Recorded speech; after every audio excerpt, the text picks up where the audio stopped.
All right, welcome everybody to another episode of Dog Talking Coffee with me, Richard Hines. And today's episode is gonna be on one of the weirdest, perplexing, I don't understand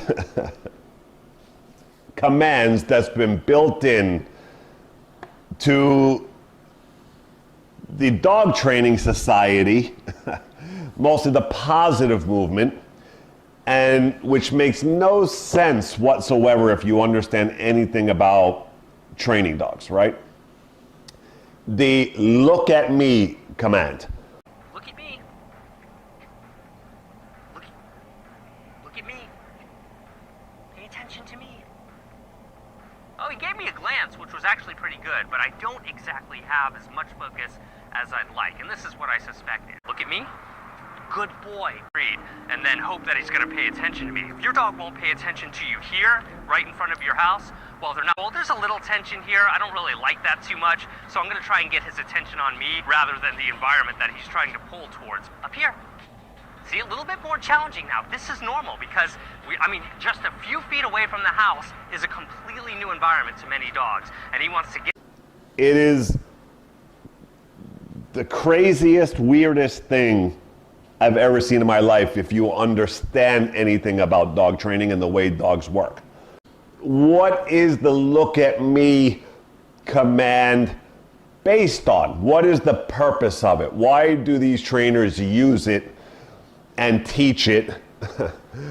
So it's really, to me, what I consider a Band-Aid effect.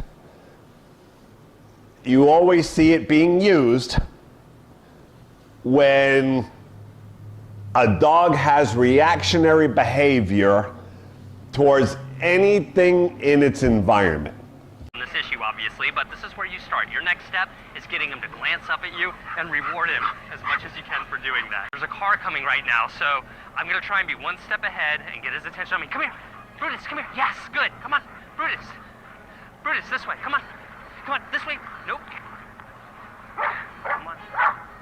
Okay, that didn't go so well. So my task next time is to be more interesting than I was that time, or to create distance between us and the moving car if possible. Come on, this way, come on. Brutus, yes, good. Good boy. He looked at me. He just glanced at me when that car was driving by. That's what you want. You want to find that moment where your dog is like, I'm thinking about listening to you. Yeah. That's good. To me. It became clear that getting too close to the road really complicated communication, so my job is to go back to the last known place of compliance from Brutus and work from there.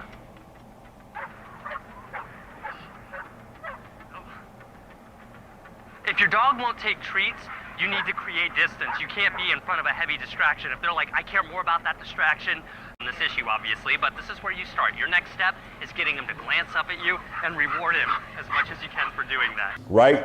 Examples. Here, the dog wants a squirrel. And so it doesn't look at the squirrel and want the squirrel. We go, look at me. Right? And we have the dog turn and look away from the animal and look at our face and give it a treat for not looking at the squirrel and looking at us. So let's head on out to the park and see how things go there. And now we're here in this crazy, distracting environment. Let's give Bentley some time to get comfortable and sniff around before we ask him to pay attention to me. Training. Look at all these birds around here, and look, he doesn't even want to eat that. If you're doing leash training and your dog won't take a treat, like I got a big old handful of turkey right here, and you can see how Bentley doesn't even want it because the smells are overwhelming, the sights, the sounds, all of that. So look at me. Look at me. Pay attention to me. Or dog reaction, right? Reactivity towards dogs. He's pulling towards two other dogs over here. What I'm going to do is I'm going to come back over here. Come on. No, ma'am. Let's go. Come on. Over here. Sit. See this? Do you see how she won't take the treats right here? That's because she is so focused on these dogs that are walking right now. I can't even push the chicken in her mouth because she wants to get to those dogs over there. I need to get her attention on me. So my goal is to create distance away from the distraction. So I'm gonna go that way right now and get away from those other dogs. That's the thing. Come on. Come on. Over here. Come on. It's okay. And she's got a really high-pitched squealer. Come on. Yes, yes. Well, almost. Gotta go farther. So I'm still not far enough away from the distraction. I gotta keep going. Now I'm gonna test for compliance over here. Sit. No, still don't have it.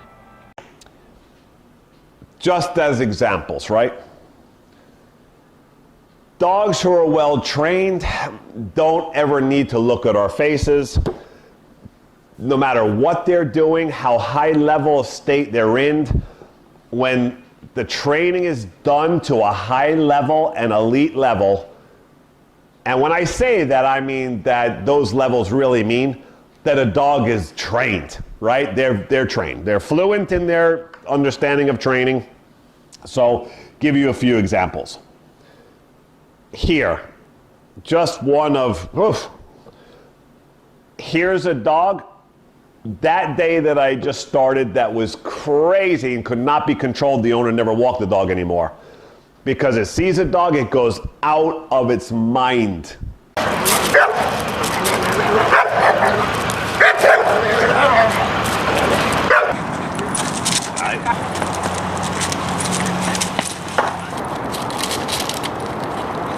Trying to go after them, bite them, and within a few minutes, we have the dog passing by the dog back and forth because we got control now.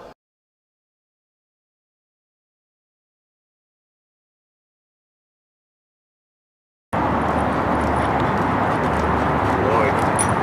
boy. Hey.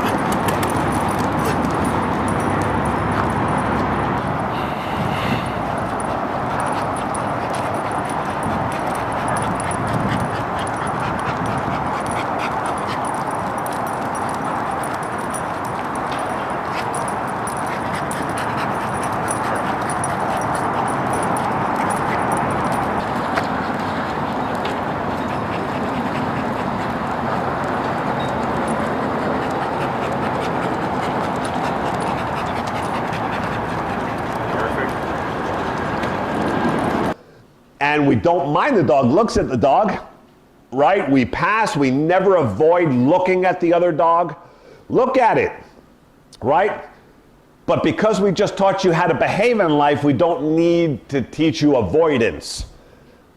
I want you to see the dog coming. I want you to be able to look at the dog that you were blowing up at all out of your crazy head at, right? And now learn to be controlled, passive by yourself without any help from owner, handler, that I need to tell you, hey, look at me, so that when we pass this dog, you don't go crazy, right? Here, obvious.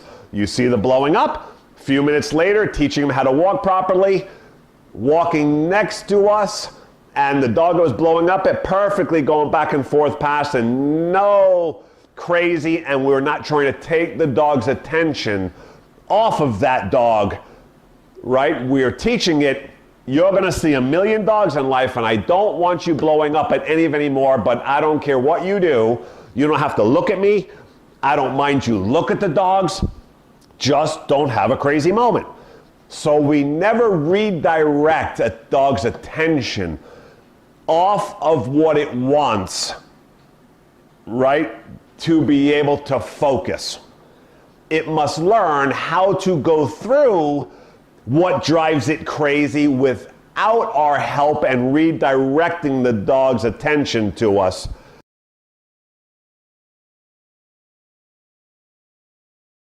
Okay. All right, whenever you're ready. We can go close. Yeah, you want? We'll get close.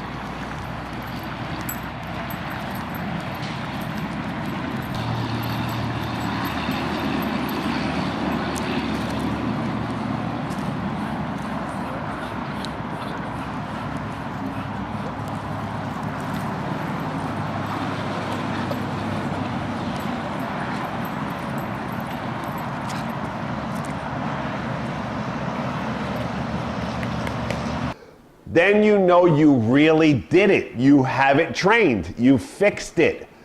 You did not put a Band-Aid on it if the dog can't walk past dogs and go, ah, sit, look at me, look at me. Right? That is just absurd.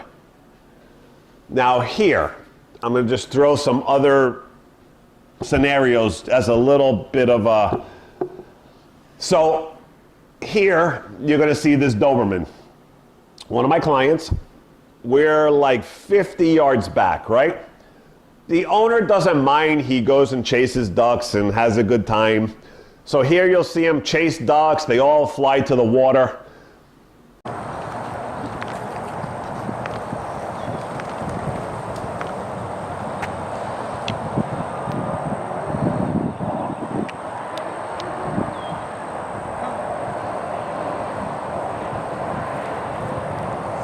And then the dog is going to be running on the water ledge. He wants the ducks, right? He wants to get in the water. He's trying to figure out how to get close enough to the ducks. And then, out of nowhere, he's going to ask for a sit command while the dog is hunting the lake, while he's not looking at us 50 yards away. Ain't no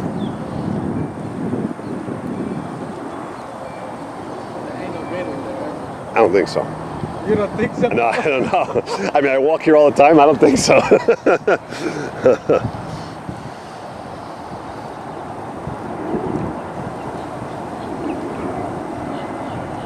Tell him. Sit. Good boy. Right, so there he asks him as the dog is trying to figure out in his mind. He's got ducks on his mind. He's trying to figure out the water, how he's going to do this and get in there or get the ducks to come close. We ask for a sit command. 50 yards away, he's not looking at us, and he sits right away while he's still looking at the lake and the ducks when he sits. Tell him. Sit. Good boy. Not looking back to us and the owner. That is obedience training. Here, highest state of a mind being somewhere else in chaos, right? You're going to see Rocco here, the shepherd, biting me. I tell the owner to tell him out. Now he's not looking at her, he's on me, and his back is to her. He lets go right away. He does not need to look at her.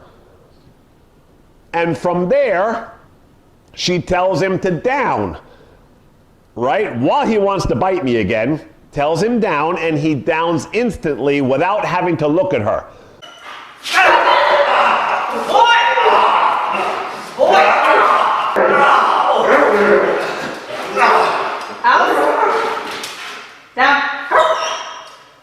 She's behind him and his mind is on me and he can't see her. So he outs out of aggression, he downs at her.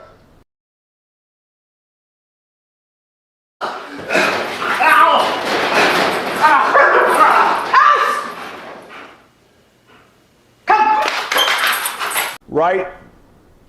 This is high level dogs, right?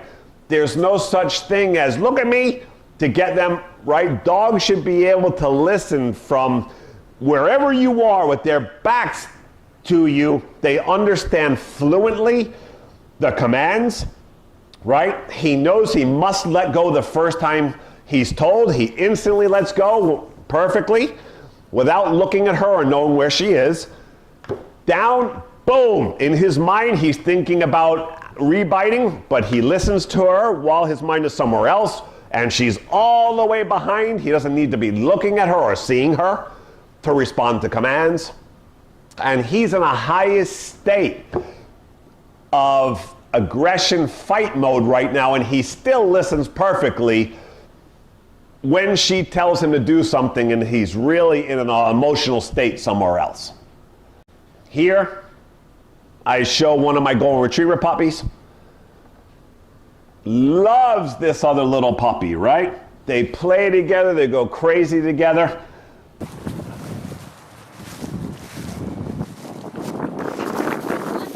That's okay.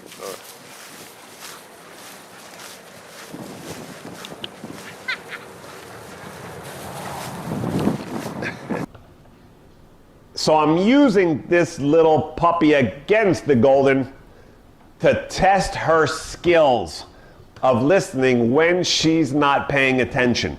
This would be the same as her going to a duck, her going to an animal, whatever it would be. Her passion to play with dogs, and this little dog she loves, I'm using it just as if she was gonna go chase an animal, right? So here you're gonna see, from the corner of the screen, she dive bombs into the ground and wants to get under the owner and play with this puppy. And as soon as I call her, boom, she flies out in an instant. What do you need? Right. Good girl, yes. Lady, come. Yes, good girl. Not looking at me, not seeing me, and just hearing my voice in a split second, boom, right back to me. Lady, come. Yes, good girl. Then I let her go again to test her. Can I stop her halfway this time? Lady, come. Yes, good Wow.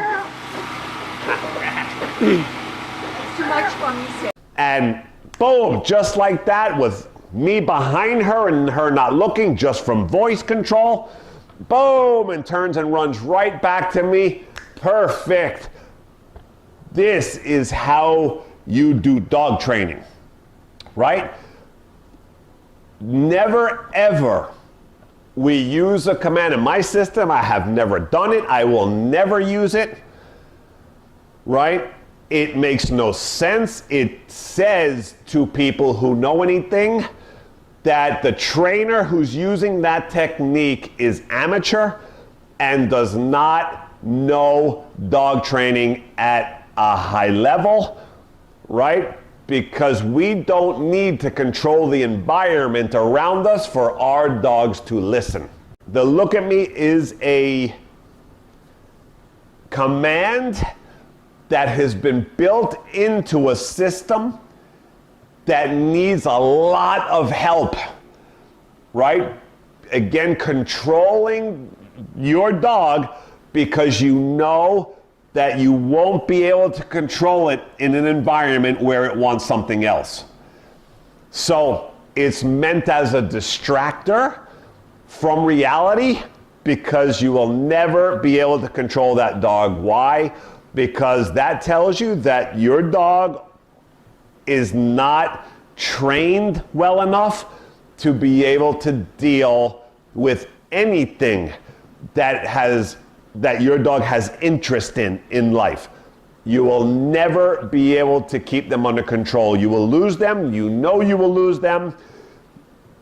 So the look at me has been built in to a weak system